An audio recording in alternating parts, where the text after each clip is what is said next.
Hi, I'm Karan Thapar. Over the last few years, I hope you've been watching my program, The Interview on the Wire.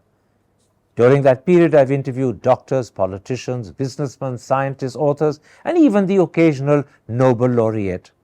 For me, it's been exciting. I hope it's been enjoyable for you. But these, as you know, are tough times, and if this program is going to remain bold, independent, and sometimes even defiant, then I think we need your support. At the end of the day, it's a truism, but editorial independence is best defended by the viewers. So if you would like this program to remain the way it is, forthright, outspoken, and interesting, then would you consider supporting us? All you have to do is to click on the description at the bottom. But more than anything else, I hope you will continue to watch the interview. Your viewership means an awful lot to me.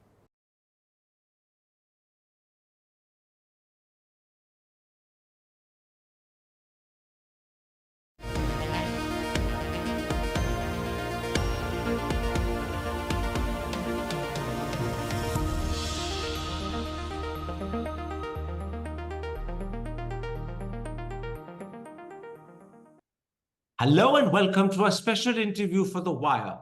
The Congress Party is extraordinarily proud of its manifesto. On the other hand, Narendra Modi claims it carries the stamp of the Muslim League, and every page reeks of an attempt to break India. So what is the truth? Here's your chance to judge for yourself. My guest is the chairman of the All India Professionals Congress and a key member of the Congress Manifesto Committee, Praveen Chakravarty. Praveen Chakravarty, what is the central vision of your manifesto? Let me start with that. Can you possibly sum it up in a single sentence for me? The central vision of the manifesto, Karan, is to bring back the original idea of India, which is an inclusive, liberal republic with respect for institutions and the rule of law. In other words, you are reversing the clock back to the idea of what this country should have been, but has deviated from. Yes, as you know, world over, India is now being called not a democracy, but an electoral autocracy. There has been severe damage to institutions, personal liberties, civil liberties, and it is high time we set the clock back.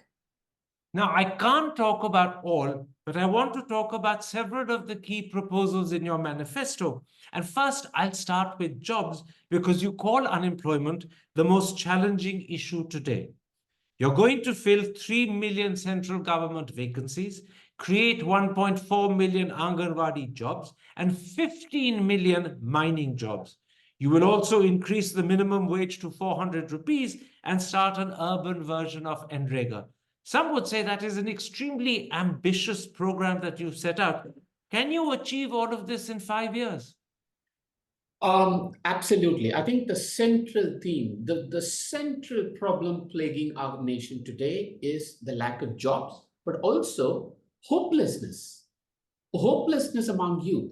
When a nation's youth loses hope and is in despair, it spells enormous trouble for for a country. And that is what we try to address. Now, you reeled out a bunch of numbers. I want to point out the idea behind it. These are bold, concrete proposals to create jobs. These are not just numbers that we're throwing around. What is the first proposal? The right to apprenticeship, which I think is one of the boldest ideas. We will be the first in the country to legislate something like that, which will give hope and optimism and a sense of dignity for youth. The next is, yes, of course, filling the government vacancies. There are 30 lakh vacancies. We will find the money to fill those vacancies because these are already sanctioned posts. The third is mining. I think that is a very, very, very critical thing. Mining is very important because it's the one sector that takes jobs to people, not people to jobs. It's unskilled labor intensive. And the world is going through a big transition. India can play a significant role. So there are very specific, concrete proposals for jobs that we've outlined. And we absolutely believe that this can be done because these were steps that were undertaken after listening to youth and consulting with experts in India and internationally. Let's explore each of those categories one by one, but I'll do so briefly. The first component, and by far the biggest component, is the 15 million mining jobs, which will increase the share of mining in GDP to 5%. Some people estimate that as a threefold increase. But the important point is this. Doesn't this represent a complete reversal of Jairam Ramesh's attitude to mining when you were last in power? Here, for all the right reasons, Congress is performing an effective U-turn in the position it took when you were in power last. Yeah, if you want to position it as a mea culpa, you can. But I think what the situation today is what is the situation? The world is moving through going through an electric transition. And this is dominated today by China. India, with its enormous landmass and coastline, we have not explored our mine. There is high likelihood that we will find strategic minerals, critical minerals that will help in this transition. But most importantly, this is very, very labor intensive. It's unskilled labor intensive. It takes jobs to people, which means these are in areas where there are rural areas, tribal areas, Dalits and OBCs, they will get jobs. The 15 million number comes after an enormously detailed exercise using labor elasticity analysis done by the Planning Commission under Dr. Montek Singh Ahluwalia. And that is how we said we will double the share of mining, and this is the number of jobs that will create. Absolutely. In a nutshell, we need the minerals that we will mine. We need, even more importantly, the jobs that will create. And as a result, the qualms that you had environmentally and ecologically have been, in a sense, subsumed. Let's come to the second key. I must correct you, the technology is also improved for us to now be able to do ecologically sensitive and labor-safe mining for only critical minerals. Let's then come to the second key component of your thrust for jobs, what you yourself called a moment ago, the right to apprenticeship. This will provide 1 year apprenticeships with a stipend of 1 lakh a year, with a private or public sector company to a diploma holder or a graduate who is under 25. The key question is this. No doubt public sector companies can be told by the government to hire apprentices, but will the private sector comply? And secondly, can small SMEs afford this? Many of those small MSMEs are just one-man operations. In fact, this proposal was actually designed in consultation with industry bodies, and you'll be surprised to know that the clamor for this actually came more from MSMEs, because today, under the current law, it's the large corporates that actually get access to what one may call lower cost skilled labor, which is youth with a diploma degree under the age of 25. It was the MSMEs that came and said, so we would like to participate in this. We need access to such labor. So what are we saying? We're saying today, when we've done the analysis, we believe there are at least 10 million private establishments that are registered in GST that can absorb these apprentices. And according to our calculation, the cost will be shared between the government and the employer. It's a 1-year program. Youth get skills, dignity, and employability. Companies get lower cost labor, and this will then make the job market more vibrant. This was once again designed and prepared after consultations with youth, with industry bodies, and economists from India and abroad. We will be the first in the world to legislate this as a right. And as you say, much of the demand for this came from MSMEs themselves. Therefore, any doubts about their ability to actually hire apprentices are somewhat mistaken or at least exaggerated. The third key component of your economic policy is what you call the employment-linked incentive scheme. Can you start by explaining how does this differ from the Modi government's production-linked incentive scheme? What's the difference between the two, beyond terminology? That's a good question, Karan, because not many have picked up on this shift in policy focus in the manifesto. What we have today is an output-focused economic objective, which is, I'll give you an example. The Modi government today says we will give incentives to semiconductor manufacturing plants to produce semiconductors, and they will get incentives based on output. But guess what? Today, semiconductors can produce enormous output without hiring a single person. what does that mean for the labor market? So we are saying that we have to focus on the labor market because remember, our primary problem today is jobs, and hence this is the shift from PLI to ELI. I'm not saying PLI is not important, it is important, but it's high time we shift the focus to employee-linked incentives. So would I be right in saying that your aim is to encourage companies to focus on creating jobs and thus shift their emphasis away from labor-reducing technology? Would I be right in saying that that Exactly. is the key to this whole thing? Exactly. It is to goad companies to shift the capital labor balance, as we call it in economics, to more towards labor and encourage them to move into labor intensive sectors such as leather goods or mining, as we discussed, through incentives. But will this, Praveen Chakravarty, fulfill another intention expressed in your manifesto of increasing the share of manufacturing from 14 to 20% in 5 years flat? Will this actually achieve that intention, or might it work against it? You might be creating jobs in large numbers, but because of the emphasis away from technology, you might not make that jump from 14 to 20% share for manufacturing. So I'll give you a fact based on data. In the 25 years since 1999 to 2024, there have been 3 BJP-led governments and 2 Congress-led governments. Every time there's been a Congress-led government, manufacturing as a share of GDP has gone up. Every time there's been a BJP-led government, it's gone down. So manufacturing as a share of GDP requires what I call intangibles, such as certainty in policy environment, social climate.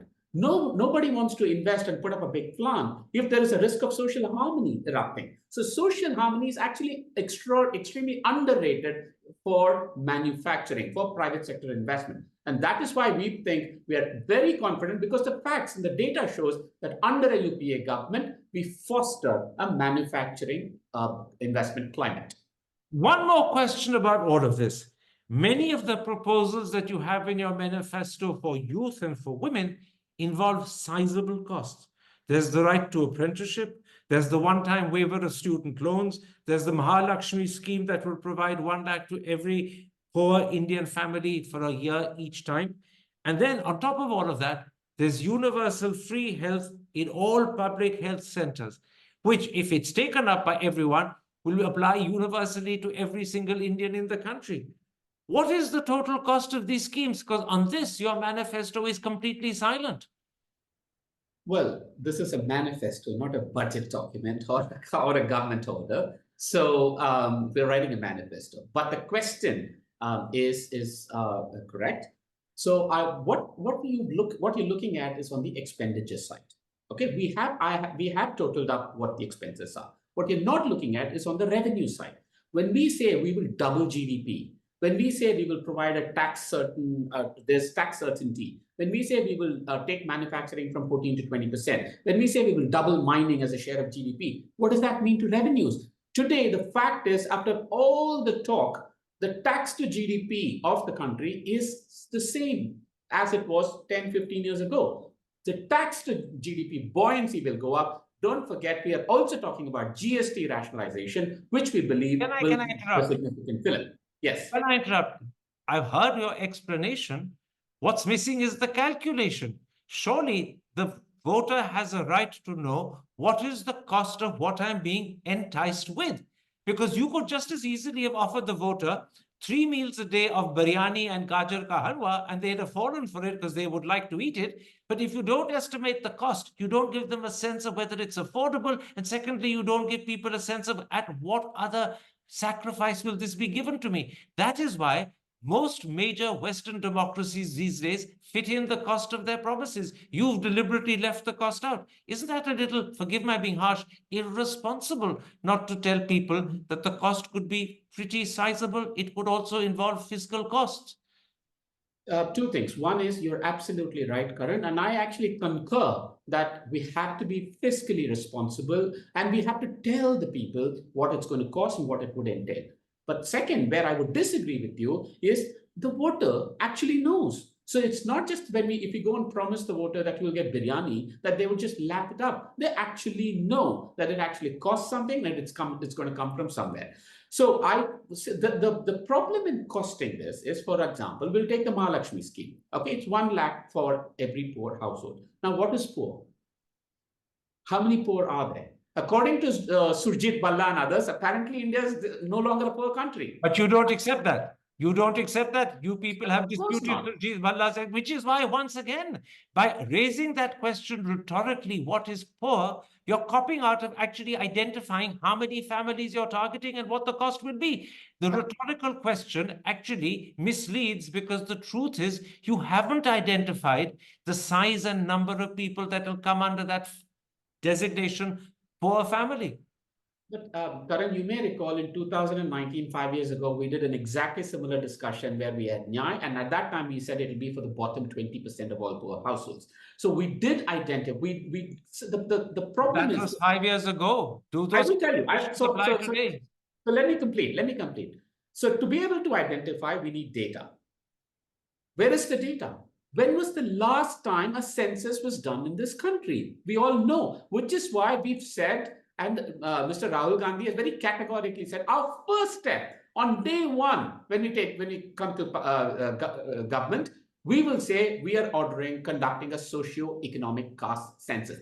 It is social, economic, and caste. It's not just caste. Okay, that is what will tell us the actual poverty line. Where Hold on a second. This means something else. This means that until that social, economic caste census is not complete, you won't know the cost of what you're offering, and you'll have beginning to make it available without knowing the cost and therefore the consequences. And therefore, there's a real sense in which things are becoming topsy-turvy. You'll have started delivering on your promises without knowing the cost of delivering them and without knowing what else is being sacrificed as a result. Now, that may be enticing, but it's certainly going to be disturbing for many as well. No, that's not how a responsible government works. There is no way we can launch a scheme without knowing what the costs of the scheme are. You know that, and we know that. We believe we're still a functioning democracy with checks and balances.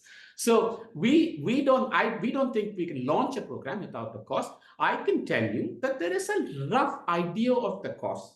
Share that with me. If there is a rough idea, share it with me. The rough idea, according to our calculations of all the schemes put together, is between 5 to 6 lakh crore over 5 years.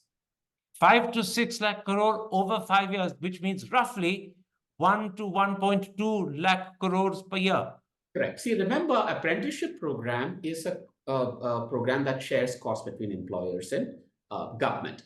Remember, the student loan, education loan waiver that you talked about is a one-time thing, and it is only for delinquent loans. So the big cost, where we've costed, is the Mahalakshmi scheme, and and there are other important welfare schemes. Okay. But I think the costs are not as important as the deficit. I think the costs are very important, because people need to know how much they're being offered will cost and at what sacrifice to other things that will happen. And you said the rough cost that you have is between 5 and 6 lakh crore over 5 years, which roughly amounts to between 1 and 1.2 lakh crore per year.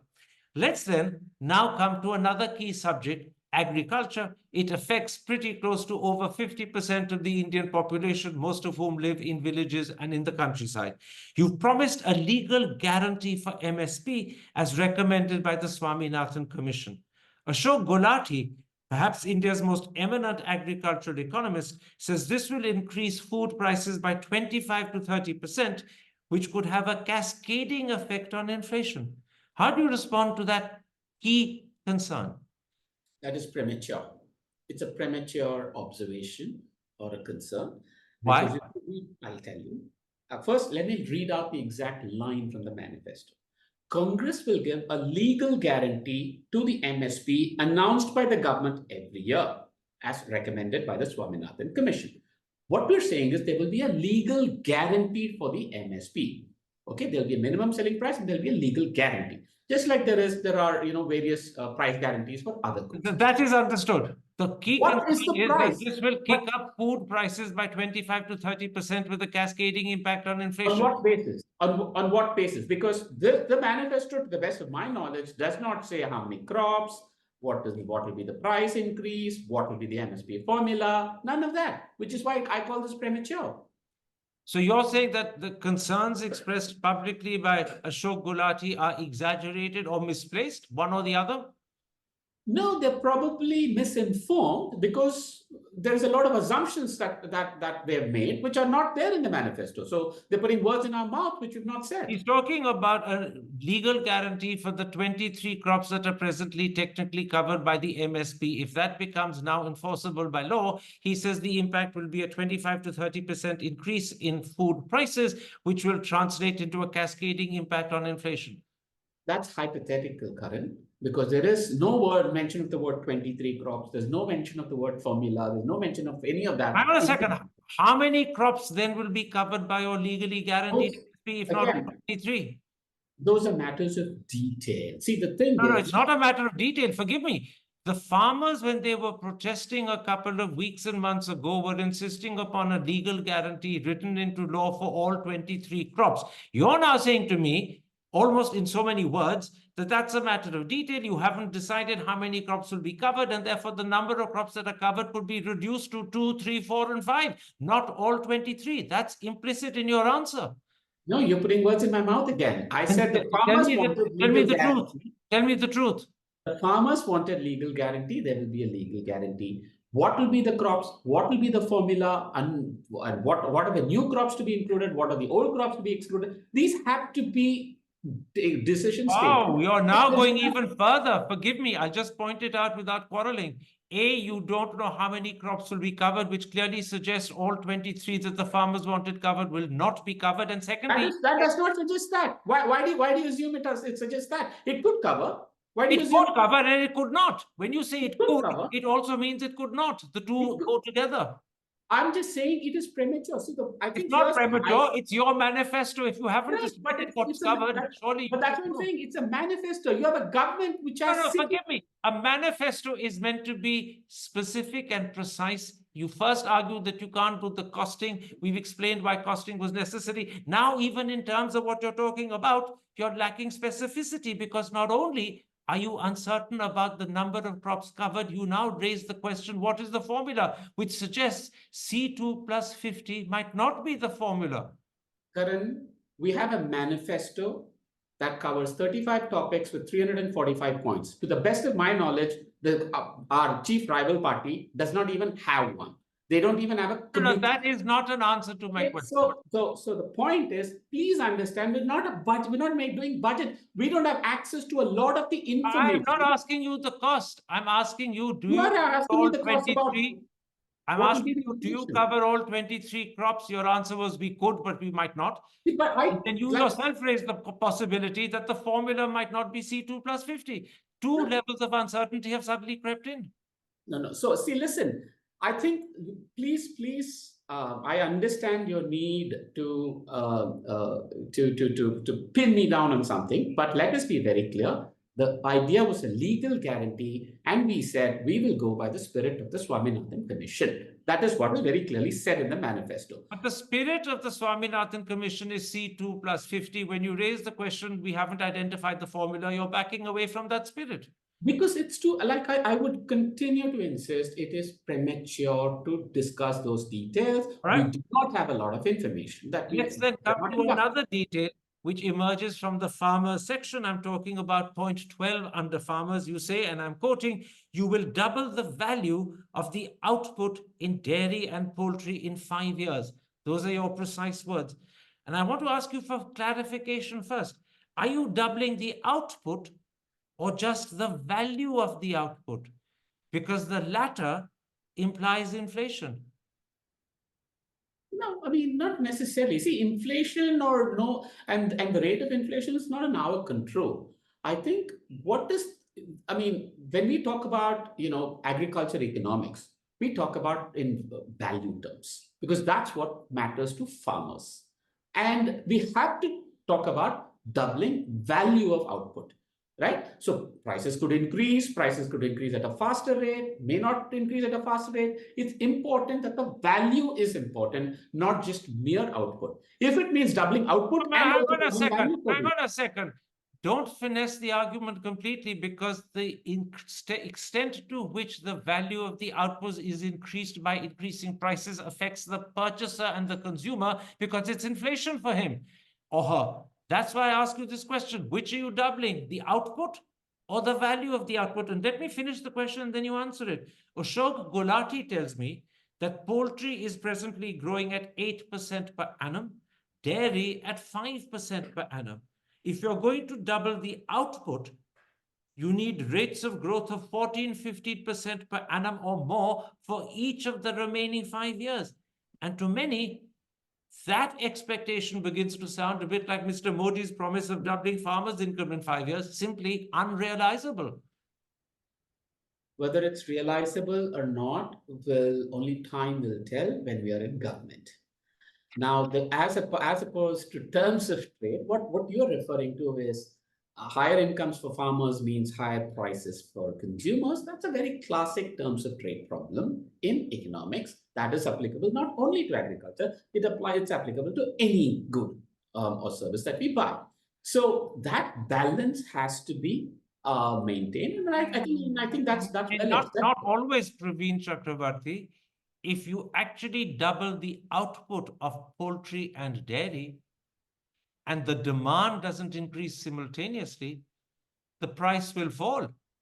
That also happens. But if you double the value of the output without increasing the output, i.e., it costs more, inflation will go up. You have a problem if you aren't specific and clear, and that's what I'm trying to explore with you. Which of the two? Because clearly, Ashok Gulati has said that if you're going to increase poultry from 8% and dairy from 5% and double it in 5 years, you need rates of growth of between 14 and 15% per year for 5 years. And that is unrealizable. We know it. It's like Modi's promise of doubling farmers' income in 5 years. He hasn't succeeded. He never could have. Karan, the manifesto is very categorically clear. We will double the value of output. Because first, let's understand that this comes under the farmers section in the manifesto. So clearly, for farmers, it's the value that matters, not as much as just the output or the volume. So the manifesto is very clear. It's the value of output.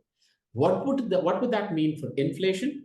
Is it realizable or not? Are hypothetical questions that we Very important questions, and particularly for consumers, because if the value of the output doubles because the price at which the farmer sells goes up without the actual output increasing, it's inflation for me and inflation for you. Yes, like I said, these are terms of trade questions that are well understood and recognized, and that we will grapple with and deal with. Okay, let's then leave all this aside and let's come to the political issues in your manifesto, because they are equally important and equally far-reaching and deserve an equal amount of time and attention. You promise that both houses of parliament will meet for 100 days a year. More importantly, you say, and I'm quoting you, 1 day in a week will be devoted to discuss the agenda suggested by the opposition benches. The latter, I put it, if done, would be truly revolutionary. And my question is a simple, straightforward question. What assurance can you give me that you will stick to this promise and not welsh on it? 100%. I mean, take my word for it. 100% assurance. No, not word. It's the written word. It's not my word. It's not just the Congress Party's word. It's a written document. Hold us to account. Well, hang on a second. The last manifesto you brought out in 2019 committed you to abolishing AFSPA. That promise has disappeared this time around. So when you say to me, take my word for it, and when you say to me, it's a written document, we can't go back on it, you've gone back on the AFSPA promise. What gives me the confidence you won't go back on this? No. We're talking about us being in government and implementing it. Okay? So what happens between 5 years on promises? I mean, various things change, okay?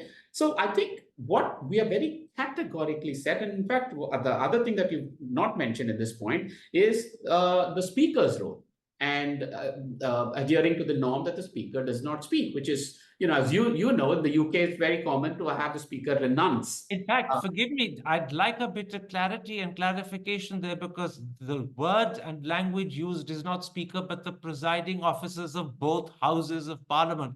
That's the language you use in your manifesto. And that it makes it clear that the vice president is covered as well in his capacity as chairman of the Rajya Sabha.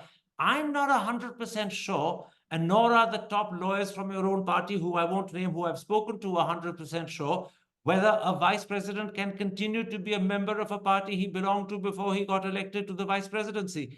Most people believe that membership ceases when he becomes vice president, therefore it doesn't apply to him.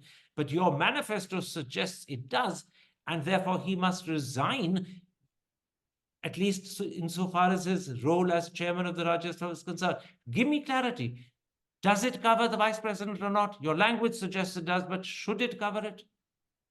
The language, as very clearly says, in fact, the reason I use the word speaker is it goes on to say, observe the age-old norm that the speaker does not speak. But before that, yeah, I agree. I agree with you. Before that, it says the presiding officers of the two houses will be required to sever the connection with any political party. So does the vice president maintain a connection with the party he belonged to before he became vice president, or is he required to resign when he becomes vice president? That's the key question.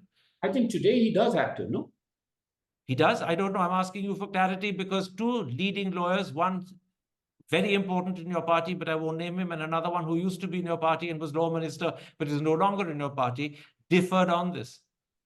To the best of my understanding, they do have to, whether in spirit or in law, I don't know. But it's very clear that this is actually, it's not very dissimilar to the UK system, right? Where the speaker renounces. Of course, there the speaker actually gets peerage in the House of Lords after their term and all of that. That we won't get into that. Not necessarily. But the last man did not, but it has gone to the one before that. But let me raise something else, because you mentioned the UK House of Commons, and you're absolutely right. In the United Kingdom, the Speaker of the House of Commons automatically and immediately resigns from the party that he was a member of when he becomes Speaker. Two things further happen in the UK, and they are not part of your manifesto, and I want to ask you why they are not. First of all, the Speaker, if he stands again a second time, is uncontested, which further guarantees his neutrality. That hasn't been mentioned by you. And secondly, and perhaps more importantly, you have failed to institute the UK practice of Prime Minister's question time. It's one of the most highly respected aspects of the House of Commons, and it's an ideal opportunity to make the Prime Minister accountable both to the leader of the opposition and also to other members of the opposition who get a chance to ask questions. You should have included at least PMQ, but you haven't. Why? Yeah, I mean, I think, we can talk a lot about what is not in the manifesto, but I believe what we've already proposed is quite far-reaching, which is a commitment to the number of days it would meet, a commitment to questions, to discuss questions raised by the opposition, a commitment to impose neutrality of the speaker. So I think these are far-reaching. Could it have gotten more? Could it have had more? Perhaps, yeah, perhaps. Would you have personally be in favor of an Indian system akin to Prime Minister's question time in the House of Commons? Would you have been personally keen on that? Personally, yes. I'm intrigued by something else. I'm moving now away from Parliament. I'm intrigued by one of your promises under religious and linguistic minorities. I'm talking about point number 8. You write, and I'm quoting you, "We will encourage reform of personal laws. Such reform must be undertaken with the participation and consent of the communities concerned." Does that mean you are now coming around to be in favor of a uniform civil code? It sounds awfully like that, even if you don't actually use that term. Now, first, personally, I don't think the word uniform is the appropriate word. I think I prefer to think of it as a common civil code. Second, what it says is that we recognize the need for reform. Second, we recognize that any such reform has to be done in consultation with members of that specific community, whether be it religious or identity or caste. And third, if this would cut across all religions. Can you answer this for me? What is the difference between a uniform civil code and a common civil code? To the extent to which the laws are common, it's uniform ipso facto. So what's the difference beyond terminology? Yeah, I mean, like I said, that's my personal view. I think the word uniform suggests imposition. almost a need to become uniform. And this is the problem we have even when we come to start talking about federalism and states and all of that, right? And the whole one nation, one framework idea that stems from uniformity, which Let's put it like this, and I would agree if you agree with me that uniform leads you into the political trap that's presently associated with the UCC. Using the word common achieves the same result without incurring the risk of falling into that trap. No, my preference for the word common is more English language. Okay, let's come to something that I hinted at a moment ago when I said that you had in your 2019 manifesto a commitment to abrogate AFSPA. It's disappeared from this one. In the last 5 years, you've also spoken out repeatedly and angrily against the Citizenship Amendment Act. One would have thought that you'd want at the very least to amend it, if not repeal it altogether. There's no mention of that either. How do you account for both these silences? Yeah, like I said, I think there is a lot about what is not in the manifesto. What I will point out is to the section called reversing the damage. And I will also tell you that there were, detailed discussions, and there was a strong need felt to reverse damage caused by laws or amendments that the last 10 years have brought in. And could we, what you're asking for are specific laws. Absolutely. Because we you're are not specific in your criticism and repeated and voluble in your criticism of CAA. I'm no longer talking about AFSPA. I'm talking specifically about CAA. No one has been more critical of it than you as a party. How come there's no mention of it in your manifesto? Yeah, we have not. Like I said, we've not, because reversing the damage needs a holistic approach.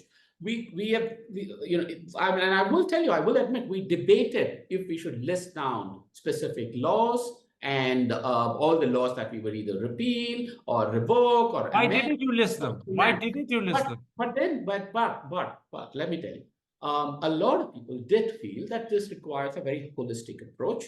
We have to look at it in a holistic manner. It could be 370, it could be CAA, it could be ASPA, it could be GST, it could be many such laws, right? So we did feel that we have to take a holistic approach for this, and that is why we have not listed it down. But that does not mean we support the CAA or we will not amend the CAA, any of that.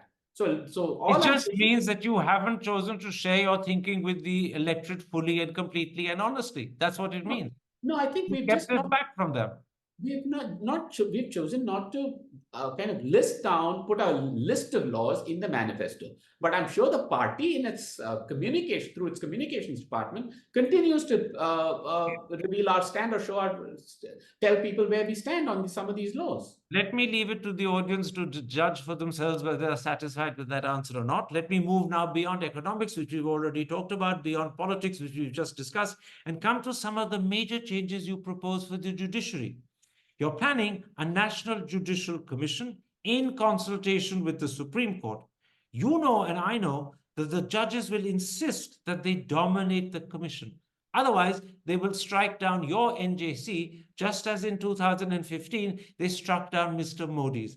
Are you prepared for the judges to have a dominant voice? See, I think the need for a judicial commission is very clear in our minds.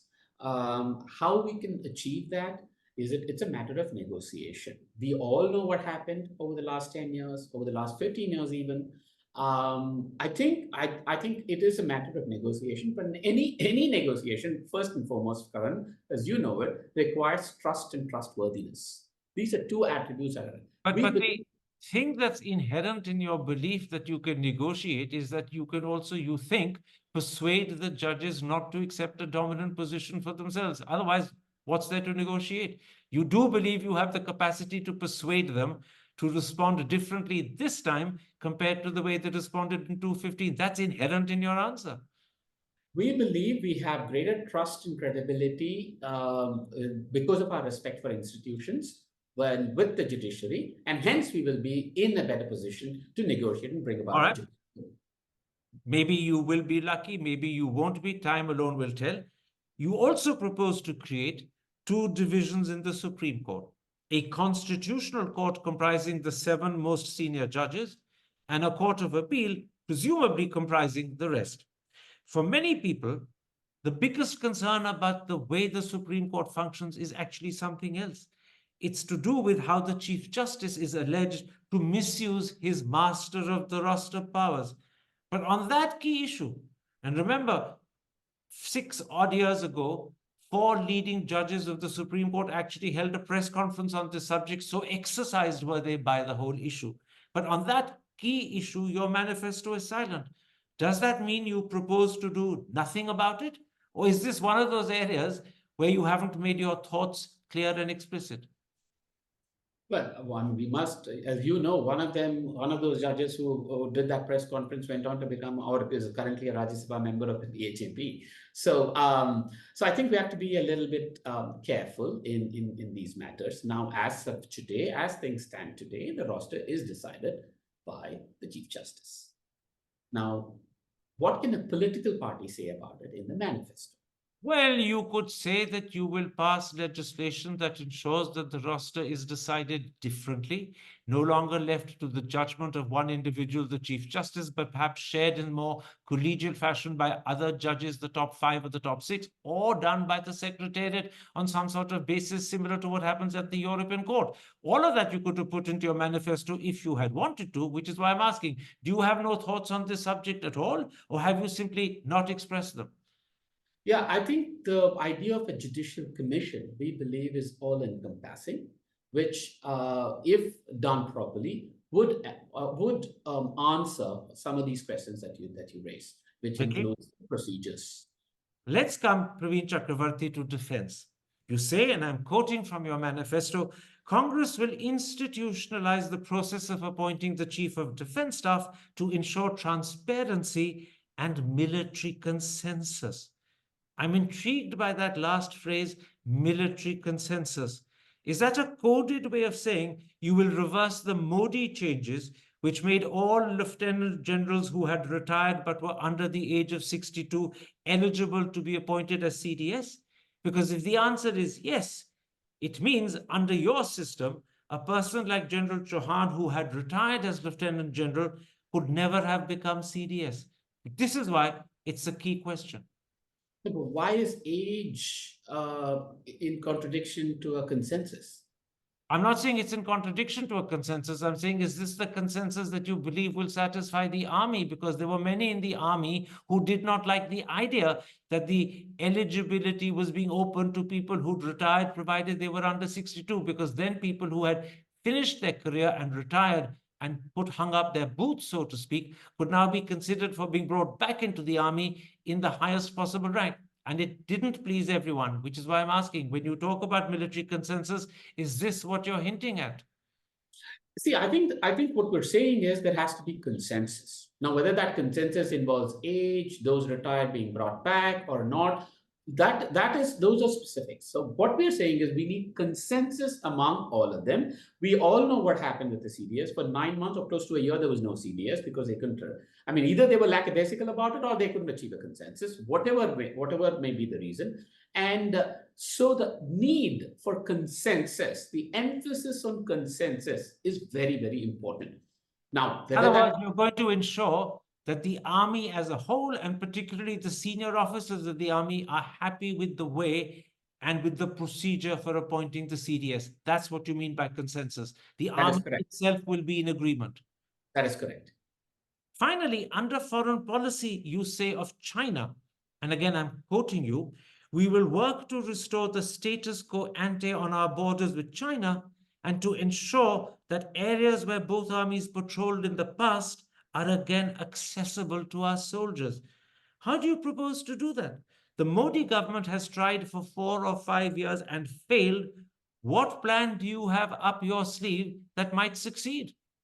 First, the Modi government has not tried.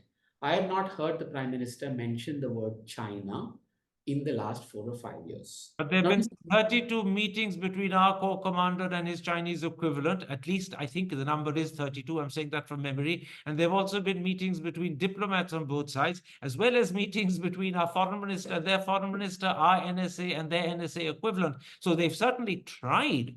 They may not have mentioned the word China through the Prime Minister's mouth, but to get back the rights to patrol in areas like Galwan and all the others, Sango Lake, all have been attempted, but they failed on two critical areas. And I'm asking you simply, what do you have up your sleeve that can show that where they fail, you can succeed?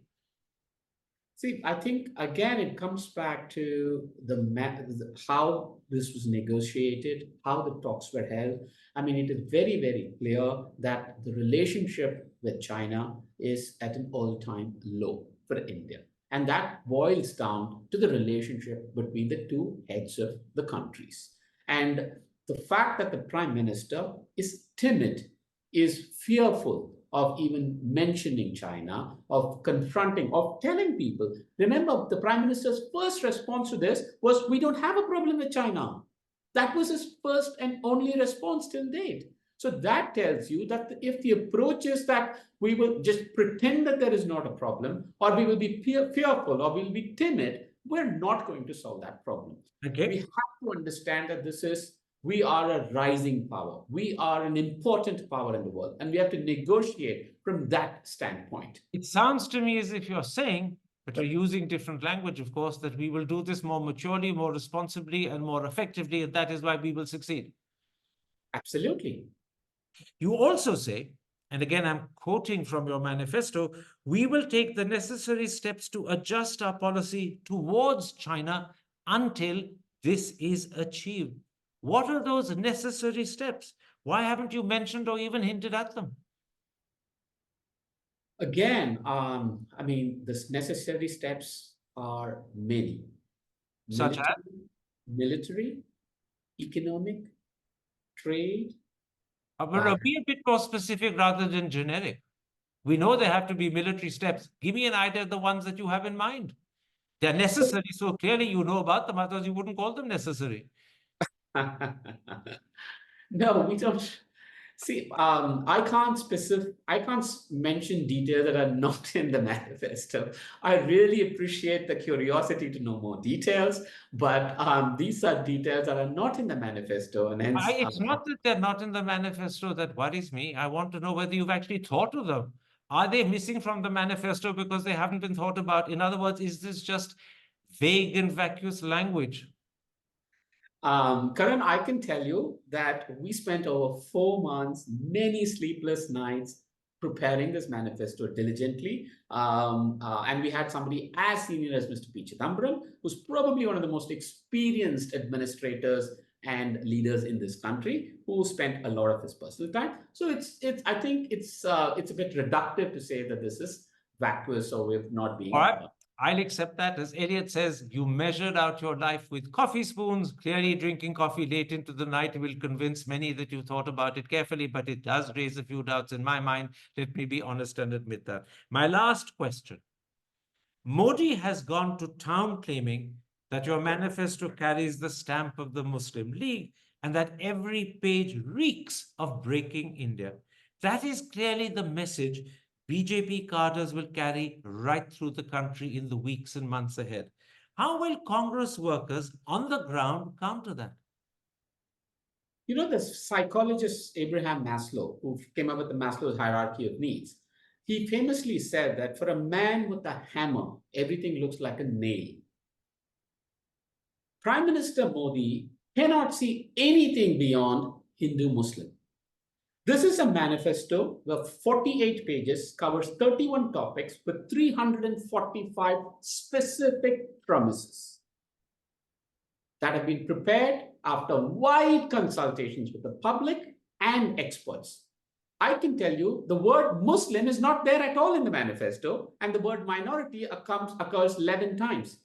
What is Muslim about right to apprenticeship? What is Muslim about doubling a promise to double economic output? What is Muslim about giving farmers a legal guarantee for MSP? What is Muslim about saying that we will take back our land from China? So what you're saying to me, Praveen Swami, and I'm deliberately using not language, is that if you had a hammer, This is the point you would hammer home, that there is nothing in your manifesto that applies only or specifically to Muslims, nothing in your manifesto that applies only and specifically to minorities. It applies to every single Indian. If you had a hammer, as the song goes, you wouldn't hammer in the morning or the afternoon or the evening, but you would hammer this message home. This is the manifesto for India and for every single Indian to restore our original idea of India. Praveen Chakravarty, thank you very much for making time for me. Thank you very much for explaining the details of your manifesto. Take care. Stay safe. Thank you. Thank you, Karan. It was an extraordinarily good interview. Thank you. Hi, I'm Karan Thapar. Over the last few years, I hope you've been watching my program, The Interview on the Wire. During that period, I've interviewed doctors, politicians, businessmen, scientists, authors, and even the occasional Nobel laureate. For me, it's been exciting. I hope it's been enjoyable for you. But these, as you know, are tough times, and if this program is going to remain bold, independent, and sometimes even defiant, then I think we need your support. At the end of the day, it's a truism, but editorial independence is best defended by the viewers. So if you would like this program to remain the way it is, forthright, outspoken, and interesting, then would you consider supporting us? All you have to do is to click on the description at the bottom. But more than anything else, I hope you will continue to watch the interview. Your viewership means an awful lot to me.